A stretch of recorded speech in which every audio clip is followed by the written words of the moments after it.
बादशाह और यो यो हनी सिंह में आपका बेस्ट सिंगर कौन सा लगता है? बादशाह और हनी सिंह में आपने बोला कि कौन सा सिंगर है, उनमें दोनों में से कोई सिंगर ही नहीं है। इस कल्चर को लेकर आप क्या कहना चाहेंगे? ये तो बुरा खराब कल्चर है, ये एक्चुअली पंजाबी कल्चर तो नहीं है। मैं आपको बताऊं, ये पंजाबी तो मोहब्बत सिखाता है। कुछ दिन पहले ट्रेंड चला था घोस्ट राइटर्स को लेके, तो उस पे आप क्या कहेंगे? क्योंकि ब्राउन रंग जो सॉन्ग है उसका राइटर्स अभी तक पता नहीं चला सर।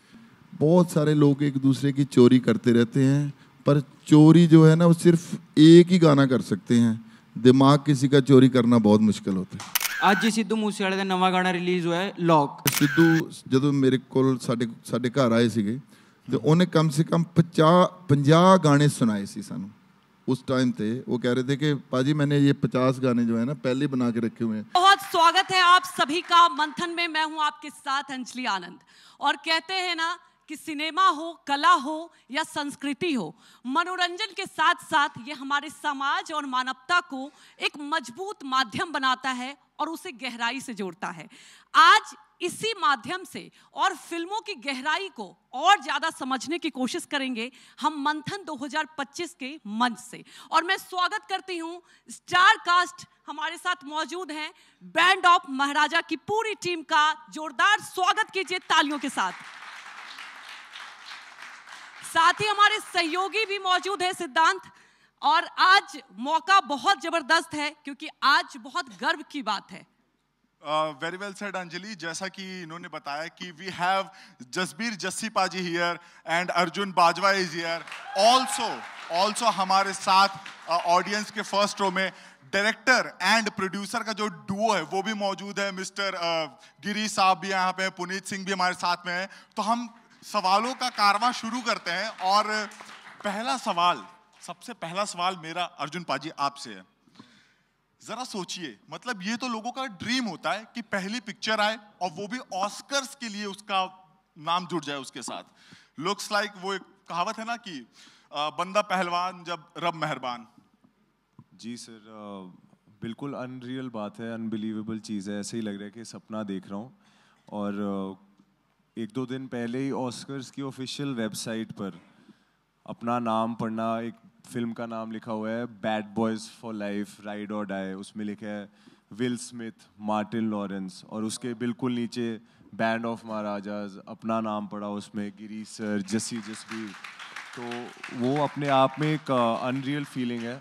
और कभी नहीं कोई सोचता कि पहली फिल्म में ही आप इतने आगे पहुंच जाएंगे ऑस्कर्स तक। और ये सब हमारी टीम का, हमारे डायरेक्टर का, प्रोड्यूसर का, सबका हार्ड वर्क है जो हमें यहाँ तक लेकर आया। So feeling very very grateful. बिल्कुल। और आपने इसके लिए बहुत मेहनत भी की होगी। ठीक है, मैं समझ सकती हूँ जसबीर जी के लिए वो संगीत से बैकग्राउंड से भी हैं। आपने इस मूवी के लिए ढोल तक सीखा बजाना, जैसा कि मैं देख रही थी, सुन रही थी। तो कैसा लगा और कितना चुनौती रहा आपके लिए ये सब? मैम, सारा प्रोसेस बहुत ही मज़ेदार था क्योंकि फिल्म की जो कहानी है, जो कॉन्सेप्ट है, वो बेसिकली एक 3 लड़कों की स्टोरी है जो एक बॉर्डरिंग विलेज में रहते हैं पंजाब में पाकिस्तान के साथ, और कैसे एक तनाव के क्या कहते हैं एनवायरनमेंट में से निकल के अपना एक म्यूज़िकल जर्नी का क्रिएट करते हैं। और बेसिकली तीनों लड़के आवारागर्द होते हैं, वेले होते हैं, पिंड के अयाश होते हैं।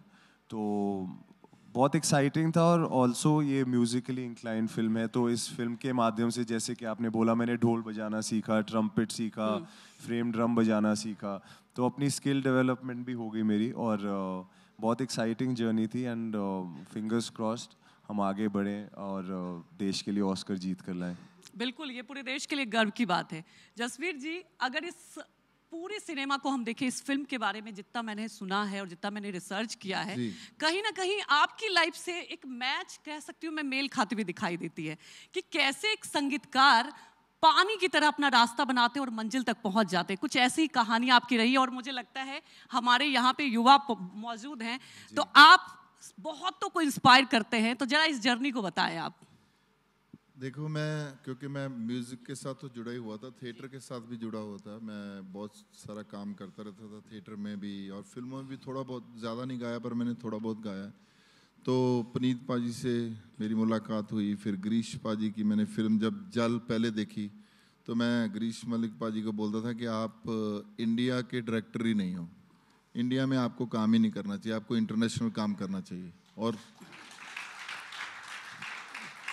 और उसका सबूत यही था कि एक तो जल भी पहले ऑस्कर में गई थी, उसकी भी नॉमिनेशन हुई थी, और अभी जो दूसरी फिल्म बनाई है इन्होंने, चलो दूसरी टॉरबाज आई, फिर ये वाली फिल्म जो है बैंड ऑफ महाराजा, तो मैंने तो इनको पूछ के मांग के ये रोल लिया, और मेरे लिए चैलेंजिंग भी था थोड़ा सा, मेरे टाइप का भी है थोड़ा। हाँ। एक फ़कीर टाइप का रोल है, पर एक मॉडर्न फ़कीर, जैसे मैं अपनी ज़िंदगी जीता हूँ ना, थोड़ा खुल के बोलता हूँ, अपने पूरे जज्बात जो है लोगों तक पहुँचा देता हूँ डरता नहीं हूँ, उस तरह का ही एक रोल है मेरा जी। और उसमें म्यूज़िक भी है, उसमें मेरा गाना नहीं मैं कहूँगा उसको, मैं कहूँगा कि जैसे बाबा बुल्ले शाह, वारिस शाह, इनसे भी पहले एक बहुत बड़े पोइट हुए हैं शाह हुसैन, और उनके बहुत सारी चीज़ें लोगों ने गाई है, गुलाम अली खां साहब ने गाई है, बड़े गुलाम अली खां साहब, और बहुत सारे, सलामत अली खां साहब ने, तो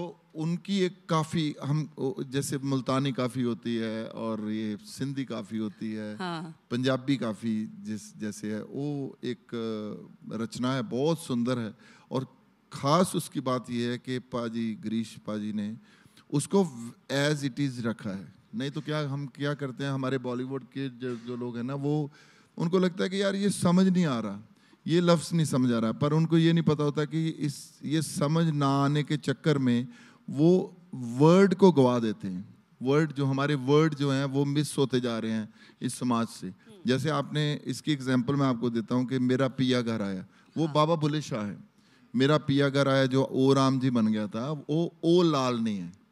अनहद बाजा बजे शहाना, मुतरब सुगड़ा ताल तराना, भुल गया है नमाज दुगाना, पर प्याले देवन कलाल जी मेरा पिया घर आया ओ लाल नहीं। तो इन्होंने पूरी तरह से वो जो लफ्ज़ थे, वो उसकी साउंड जो है, क्योंकि पंजाबी में एक खासियत है कि उसकी साउंड्स का लोग मज़ा लेते हैं, इसीलिए पंजाबी म्यूज़िक सारी दुनिया में घूमता है, लोग एंजॉय करते हैं, लोगों को रिलेट होती है, उनके दिल तक वो जो लैंग्वेज है, उसकी साउंड, उसकी ध्वनि जो है वो पहुंचती है। तो बहुत अच्छा लगा इनके साथ। जसबीर पाजी, मैं एक चीज़ आपसे जानना चाहता हूँ। अभी आप बात कर रहे हैं सोलफुल म्यूजिक की, आप बात कर रहे हैं, और मुझे याद है जब अभी हम पिछली बार जब हमने बातचीत की थी तो आपने सूफी का जिक्र किया था। मुझे लगता है कि आपकी दुआ कबूल हो गई, कुछ वैसी ही फिल्म भी मिल गई, कुछ वैसा ही म्यूजिक भी मिल गया। मुझे लगता है ये डेस्टिनी होती है। बिल्कुल आपने ये बात बोली है तो मैं महसूस कर रहा हूँ कि अभी थोड़े दिन की बात ये, हमने वो जो हमारा तुम्बा गाना आया है ना, शिवजोत और मेरा, उसके लिए हमने इंटरव्यू की थी, और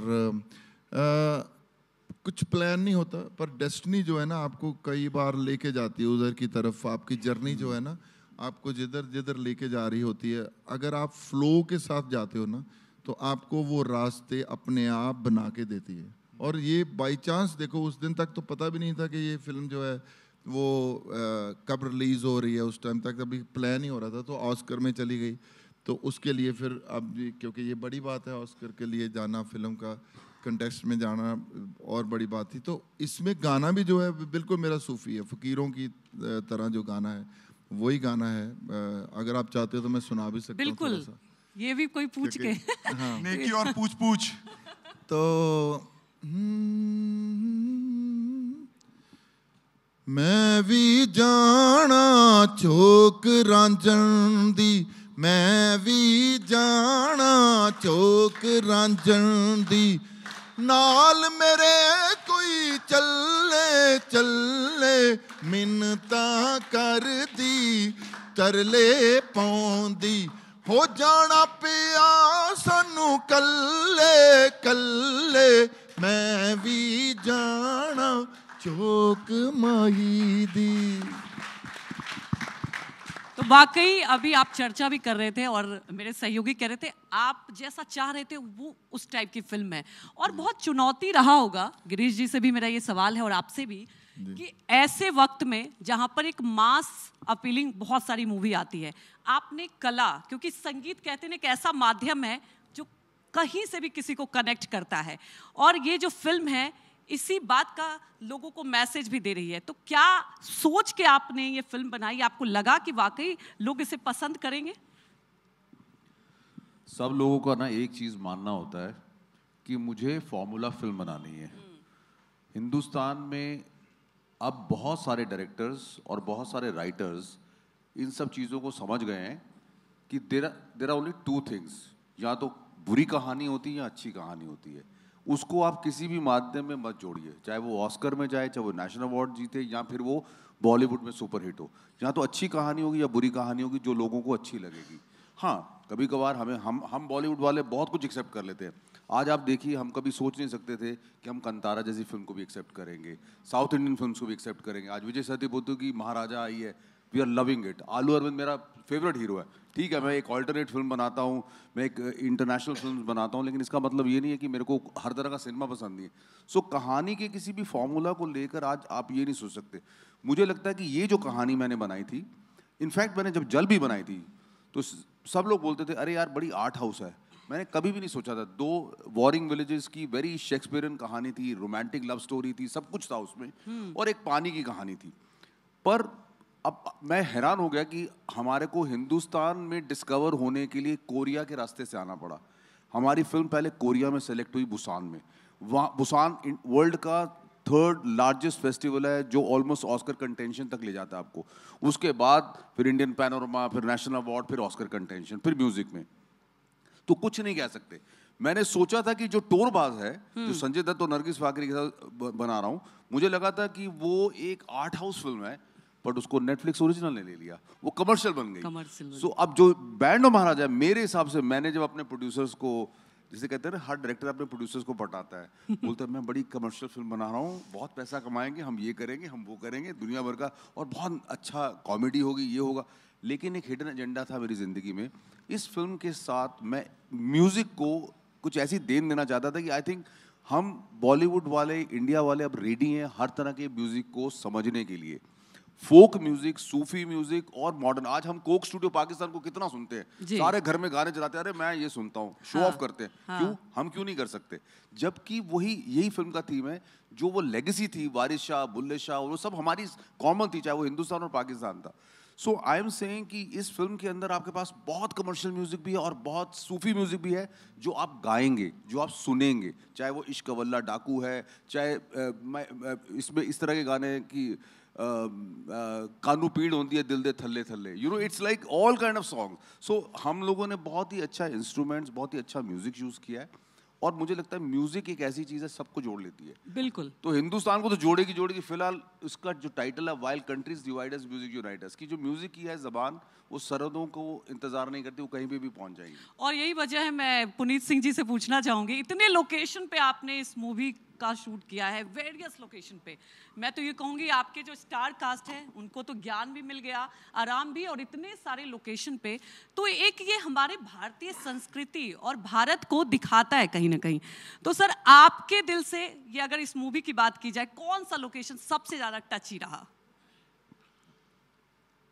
सबसे पहले तो हम गए थे अमृतसर, और मूवी स्टार्ट करने से पहले हम दरबार साहब गए मत्था टेकने। तो वो location definitely for obvious reasons वैसे ही दिल के बहुत पास है। और उस टाइम जब हम गए थे तो उस टाइम मेरे ख्याल 48 डिग्री टेम्परेचर था।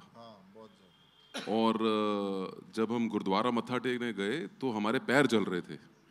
तो मेरे को गिरीश जी ने एक बात बोली कि कैसी फीलिंग आ रही है। और वहाँ से हम फिर गए स्पीति, मतलब -10, 12, 15 डिग्री तक। तो ये मेरे भाई हैं, मेरे पार्टनर हैं, मेरे दोस्त हैं, इनको शौक है या तो ये माइनस में जाते हैं या ये +50 में जाते हैं। तो ये इनको कोई भी नॉर्मल जगह ना, वो इनको पसंद ही नहीं आती है। एंड फॉर्चुनेटली अनफॉर्चुनेटली इनको ऐसा पार्टनर मिल गया जो इनकी चीज़ के अंदर पूरा सपोर्ट करता है। तो we had every location was beautiful, every location was amazing, but हाँ, माइनस और प्लस दोनों लोकेशंस बेस्ट थी। सिद्धार्थ, मुझे लगता है बहुत मुश्किल। तो फिल्म ने भी तो वैसे किया ना, फिर यहाँ तो फिर चांदनी चौक से सीधी ऑस्कर में ही पहुंची ना। अच्छा, मेरा एक सवाल है पुनीत जी, अभी आप बात कर रहे हैं जैसे कि कैसे 50 डिग्री से आप सीधे -2 डिग्री टेम्परेचर तक आप पहुंच जा रहे हैं।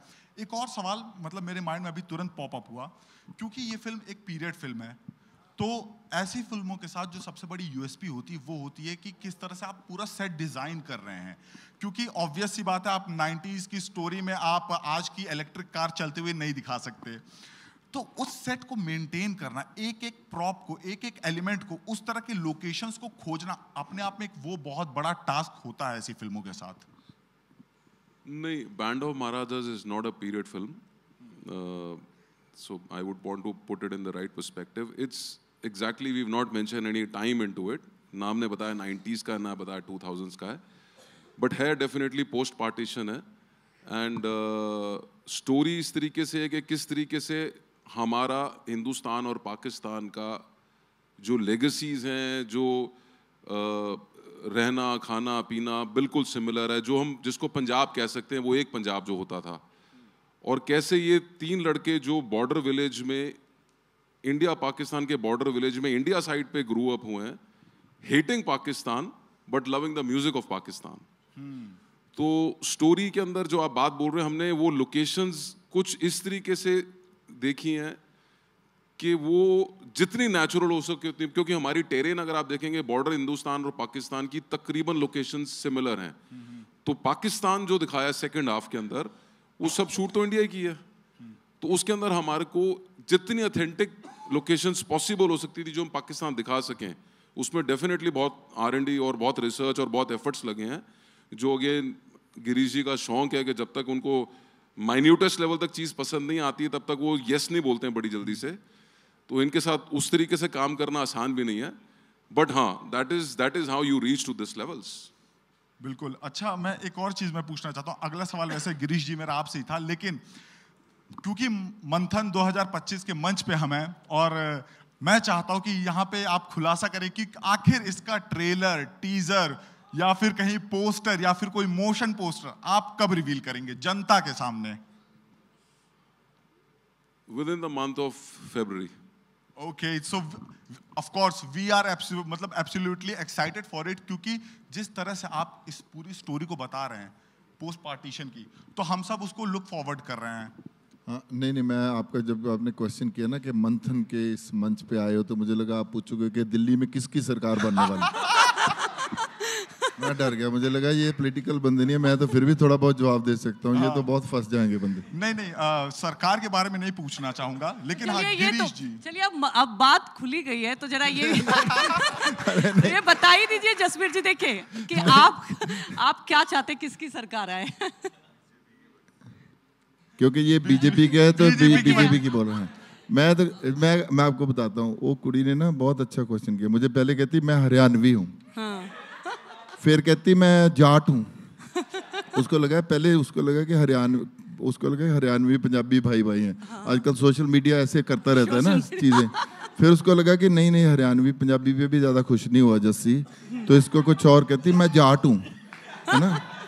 तो मुझे एक ना पुरानी चीज याद आई, एक कवि थे पंजाबी के, वो कहते कि कोई कहंदा मुख्यमंत्री ब्राह्मण होवे ते कोई कहंदा मुख्यमंत्री जाट दा पुੱਤ होवे, मैं ते कहना मुख्यमंत्री पहला बंदे दा पुੱਤ होवे।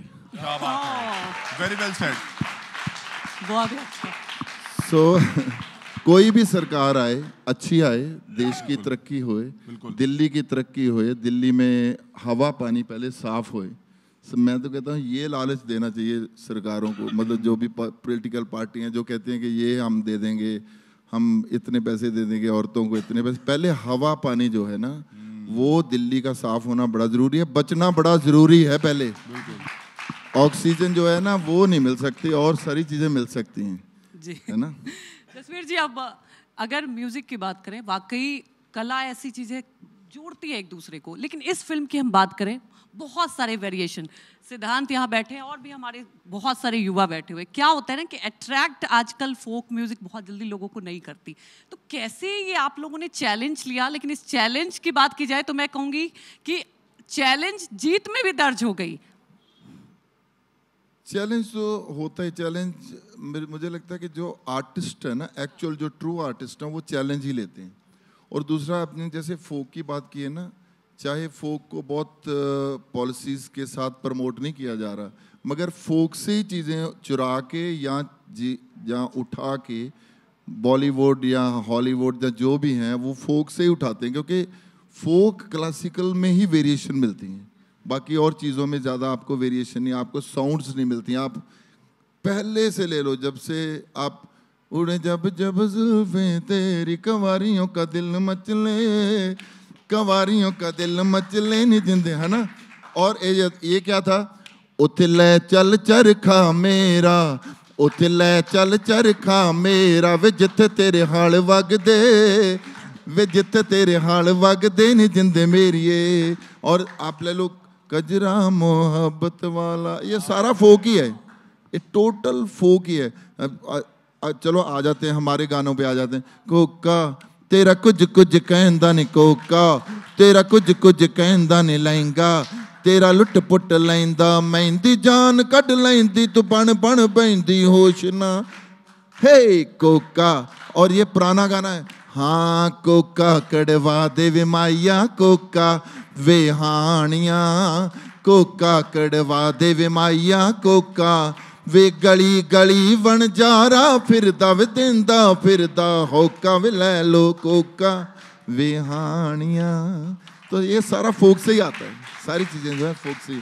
तो चैलेंज तो है ही है। हाँ। चैलेंज यही है कि किसी भी आर्ट को बहुत खूबसूरत करके लोगों तक पहुंचाना है, जो कि मैं फिर आता हूँ गिरीश पाजी के ऊपर कि ये बहुत अच्छी तरीके से, बहुत प्रिस्क्राइब्ड तरीके से आर्ट को लेके आते हैं और लोगों तक पहुंचाते हैं। विजुअली लोगों तक पहुंचना बहुत मुश्किल होता है, जिसको ये बहुत खूबसूरती के साथ, इंटरनेशनल रीच के साथ लोगों तक लेके जाते हैं। और ये गर्व की बात है, मुझे लगता है हम सबको इसके लिए गर्व करना चाहिए कि संगीत और भारतीय संगीत की एक ऐसी वैल्यू है, शायद इस मूवी के जरिए आप लोगों ने दर्शकों तक पहुंचाया है।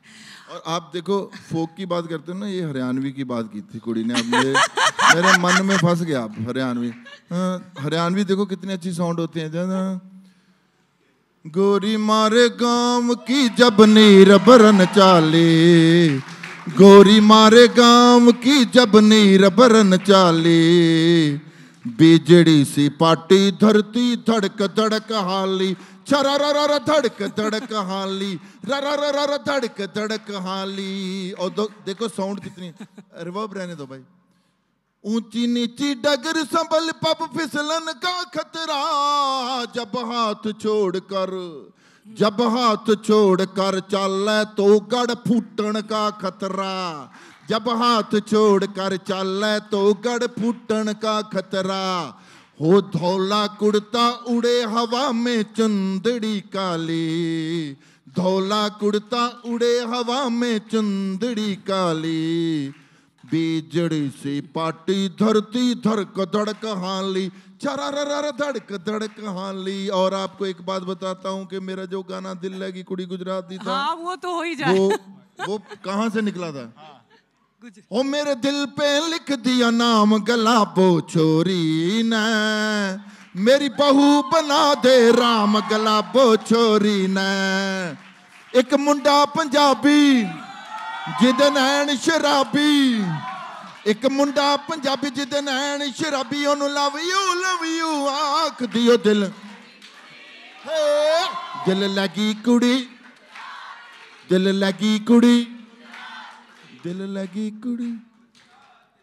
आप इतने सैड क्यों बैठे हुए हैं? ये कुड़ी क्या हुआ है? नहीं पर आप इतने सैड हो, क्या सोच रहे हो? आपकी तरफ देख के ना मेरा दिल कर रहा था कि मैं दिल लगी क्लासिकल में गाऊं। पाजी में पाजी जैसे एक मुंडा पंजाबी, क्योंकि बहुत ही सैड ऐसे करके बैठी हुई थी, तो फिर मेरा दिल किया कि मैं गाऊं, आज जाने की जिद ना करो, हाय मर जाएंगे हम तो लुट जाएंगे, ऐसी बातें किया ना करो, आज जाने की। Don't be sad.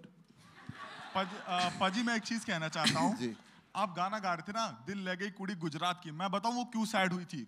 वो बेचारी अगर राजस्थान से है, अब अच्छा। आपका दिल क्यों गुजरात वाली ही क्यों लेके जाए? हम सवाल बच्चे जवाब चाहते हैं कि गुजरात वाली ही क्यों दिल लेके जाएगी? राजस्थान वाली भी लेके जा सकती है, हरियाणा वाली भी लेके जा सकती है। बिल्कुल ठीक है। और कौन सी गुजरात वाली? क्यों? यूपी वाली? पाजी, गिरीश पाजी, प्रीत पाजी, देखो यूपी का कितना अच्छा फोक है यार। जेड़े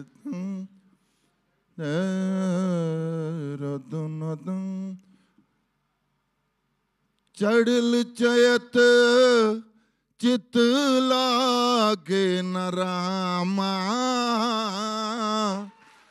चढ़ल चयत चित लागे न रामा, बाबा के भवन मां चढ़ल चयत। बड़े अच्छे अच्छे। मैं पिया को मनाऊं कौन जतन से, मैं पिया को मनाऊं कौन जतन से, मैं तो बई हूँ बावरिया कौन जतन से।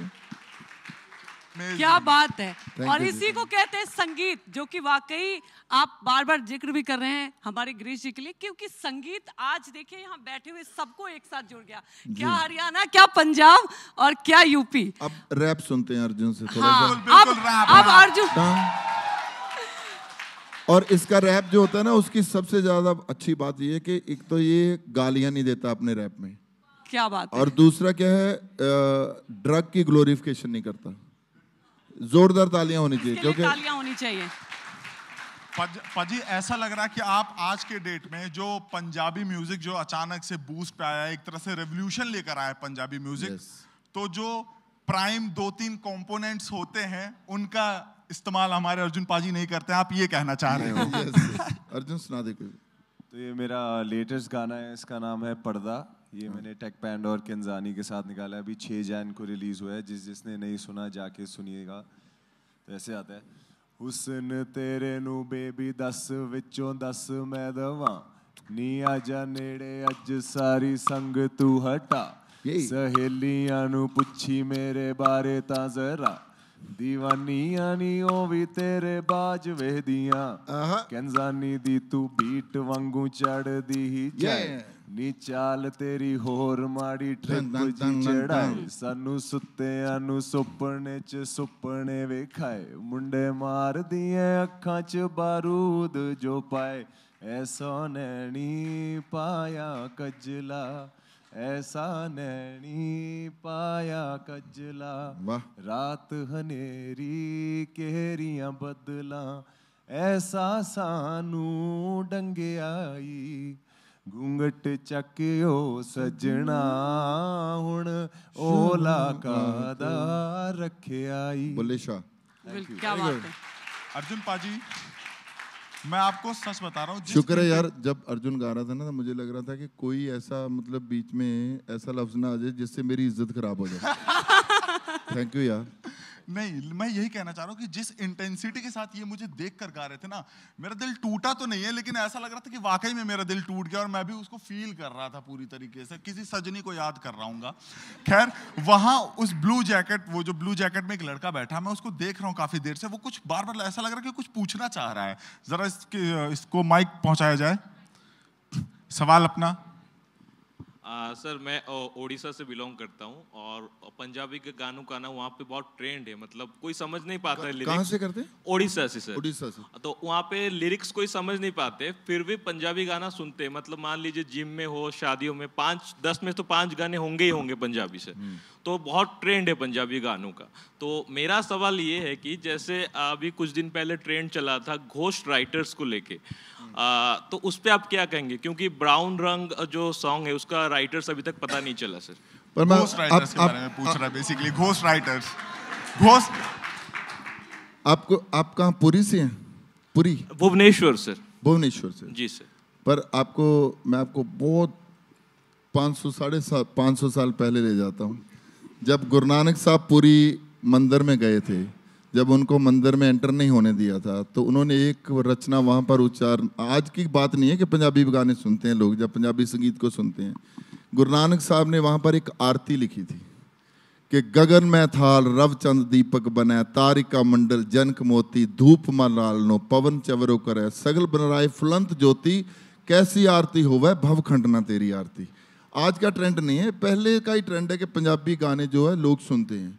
जो आपने गोश्त वाली बात सुनी है, बहुत सारे लोग एक दूसरे की चोरी करते रहते हैं, पर चोरी जो है ना वो सिर्फ एक ही गाना कर सकते हैं, दिमाग किसी का चोरी करना बहुत मुश्किल होता है। वेरी वेल सेड पाजी, वेरी वेल सेड। किसी और को अगर कोई क्वेश्चंस पूछने हैं? जस्सी भाजी मेरा क्वेश्चन था ਤੁਹਾਡੇ ਤੋਂ ਹੀ ਆ ਕਿ ਹੁਣ ਪੰਜਾਬੀ 뮤직 ਵਰਲਡ ਵਾਈਡ ਇੰਨਾ ਫੇਮਸ ਹੋ ਗਿਆ। ਅੱਜ ਹੀ ਸਿੱਧੂ ਮੂਸੇਵਾਲੇ ਦਾ ਨਵਾਂ ਗਾਣਾ ਰਿਲੀਜ਼ ਹੋਇਆ ਹੈ ਲੌਕ, ਜਿਹੜੇ ਰਿਲੀਜ਼ ਹੋਣੇ ਤੋਂ ਪਹਿਲਾਂ ਹੀ 1 ਘੰਟੇ ਪਹਿਲਾਂ 3000 ਵੇਟਿੰਗ थी, 80,000 ਲਾਈਕ ਤੇ 30,000 ਕਮੈਂਟ ਤੇ। ਇਹਦਾ ਰੀਜ਼ਨ ਕੀ ਹੈ ਕਿ ਇੰਨਾ ਵਰਲਡ ਵਾਈਡ ਫੇਮਸ ਹੋ ਚੁੱਕਿਆ 뮤직 ਪੰਜਾਬੀ?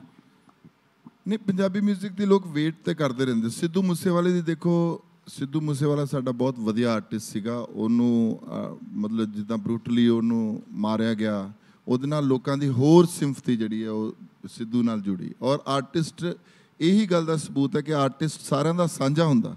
ਆਰਟਿਸਟ ਕਿਸੇ ਪਾਰਟੀ ਦਾ ਨਹੀਂ ਹੁੰਦਾ, ਆਰਟਿਸਟ ਕਿਸੇ ਦੇਸ਼ ਦਾ ਨਹੀਂ ਹੁੰਦਾ, ਜੋ ਇਸ ਫਿਲਮ ਦੇ ਵਿੱਚ ਵੀ ਹੈ।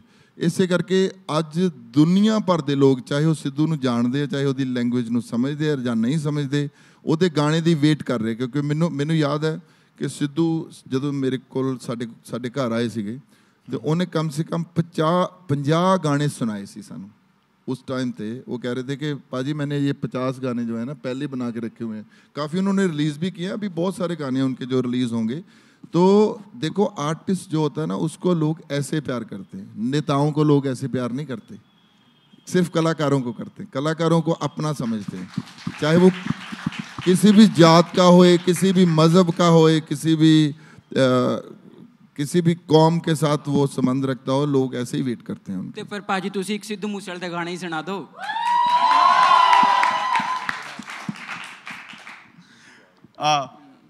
मैं ऐसा कह रहा हूँ कि बाकी भी और सारे लोग भी हैं, ठीक है? तो गाने तो हम सुनते रहेंगे, उसमें तो खैर कोई दो राय है नहीं।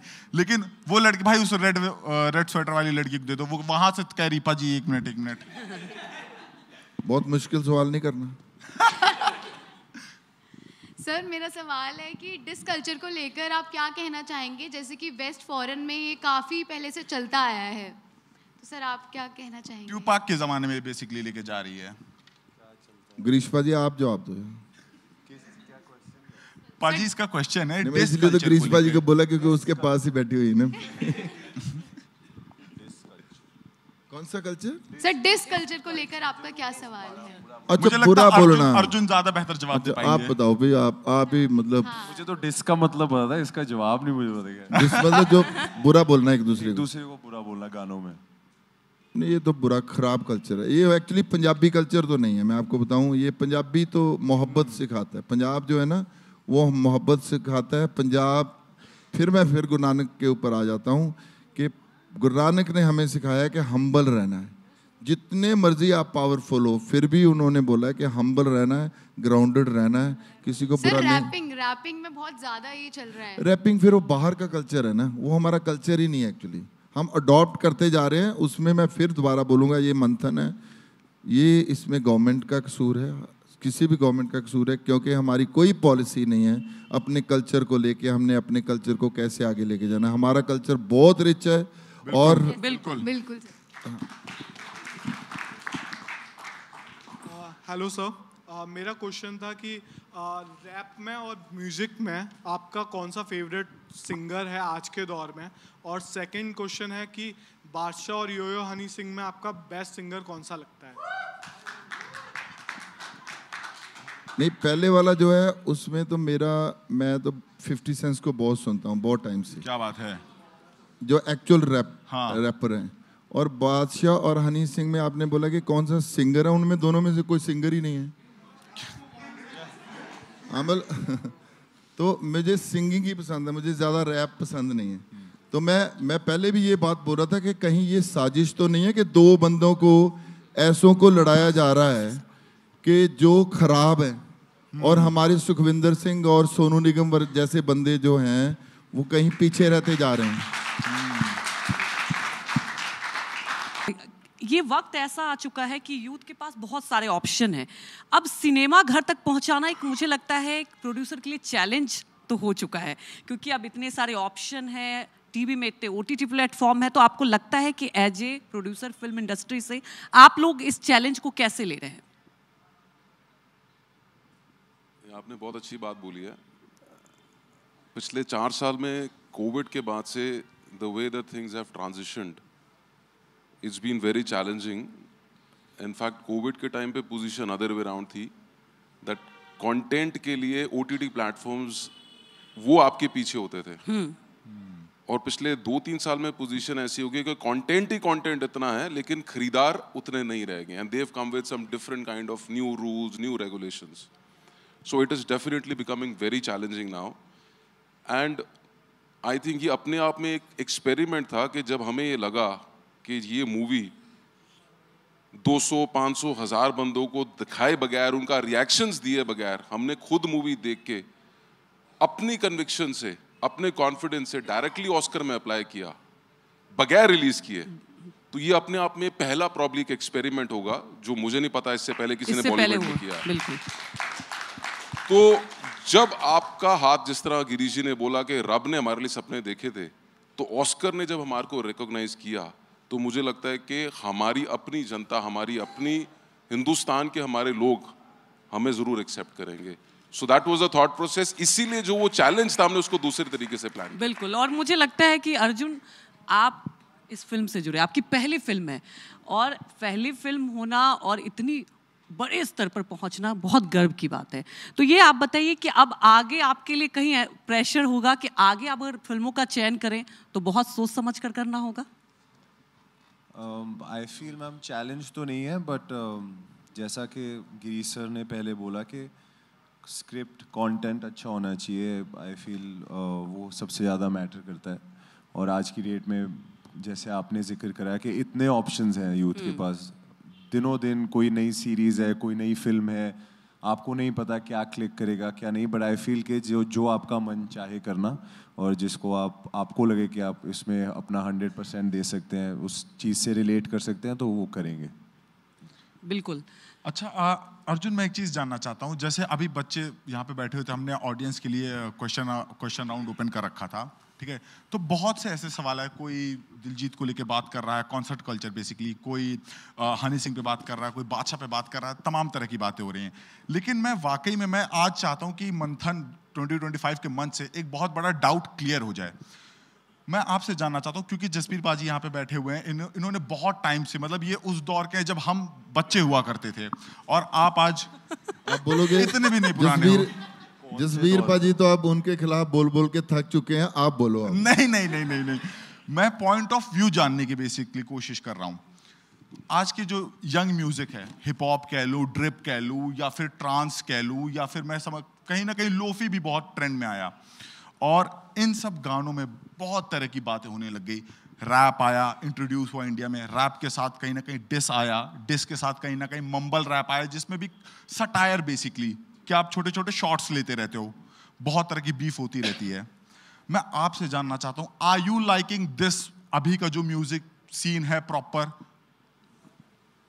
सर सबकी अपनी अपनी चॉइस है, सबका अपना म्यूज़िक टेस्ट है। तो आई फील मुझे पुराने गाने भी पसंद है, बट मुझे न्यू एज चीज़ें भी पसंद है। और I feel with time music बदल रहा है, पुराने गाने तो हैं ही हैं, बट विद टाइम नया म्यूज़िक आ रहा है। और मैं खुद कोशिश कर रहा हूँ कि मैं भी नया म्यूज़िक ही लाऊं। जैसे जो मेरा गाना है पर्दा, उसमें टेक्नो हाउस बीट है, लेकिन गाने में कवाली वोकल्स और थोड़ा रैप है। तो कुछ फ्रेश लाने की कोशिश कर रहे हैं लोग। बट हाँ, जैसे कि पाजी ने कहा, लिरिकली थोड़ा शायद आई थिंक जब जैसे जैसे जिंदगी बदलती है ना, वैसे वैसे म्यूजिक तो बदलता ही है, क्योंकि जिंदगी की रिफ्लेक्शन ही है म्यूजिक जो है। आई फील कि जब जस्सी पाजी का गाना आया था दिल लगी कुड़ी गुजराती, वो अपने टाइम की एक रेवोल्यूशनरी चीज बिल्कुल। थी। उस टाइम वैसा म्यूजिक नहीं आ रहा था गानों में। आई फील हाँ, मेरी वीडियो बहुत वल्गर थी वो मैं हाँ मतलब वो मैं पहले मैं बंदा था जो अपने वीडियो को क्रिटिसाइज करता था। वो वीडियो आज की डेट में देखे तो बहुत धार्मिक लगती है। मतलब आज बहुत आगे निकल चुका है ज़माना, पर जिंदगी के साथ साथ म्यूजिक बदलता ही बदलता है। बट कुछ बेसिक चीज़ें हैं, जैसे सुर है वो तो वैसे ही रहना है।